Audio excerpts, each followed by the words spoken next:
രാജ്യത്തിന്റെ 80ാമത്തെ സ്വാതന്ത്ര്യദിനം കൊടകര പഞ്ചായത്തിന്റെ നേതൃത്വത്തിൽ വിപുലമായി ആഘോഷിച്ചു. കൊടകര പഞ്ചായത്ത് ഓഫീസിന് മുൻപിൽ പഞ്ചായത്ത് പ്രസിഡന്റ് ജോയ് നെല്ലിശ്ശേരി ദേശീയ പതാക ഉയർത്തി. തുടർന്ന് കൊടകര ഗവൺമെന്റ് സ്കൂളിൽ നിന്നും ആരംഭിച്ച റാലിയിൽ പഞ്ചായത്തിലെ വിവിധ വിദ്യാലയങ്ങളിൽ നിന്നുള്ള വിദ്യാർത്ഥികളും ആശാ വർക്കർമാർ, ഹരിതകർമ്മ സേനാംഗങ്ങൾ, കുടുംബശ്രീ പ്രവർത്തകർ, അംഗൻവാടി പ്രവർത്തകർ എന്നിവർ പങ്കെടുത്തു.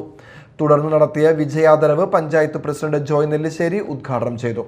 വൈസ് പ്രസിഡന്റ് പ്രനീല ഗിരീശൻ അധ്യക്ഷത വഹിച്ചു. വികസനകാര്യ standing committee chairman Vinayan Thottappally, ക്ഷേമകാര്യ standing committee chairman Mini Dasan, ആരോഗ്യ വിദ്യാഭ്യാസ standing committee chairman T S. Abhilash, panchayat അംഗങ്ങളായ CM Babeesh, TV Prajith, assistant secretary Sunilkumar എന്നിവർ സംസാരിച്ചു.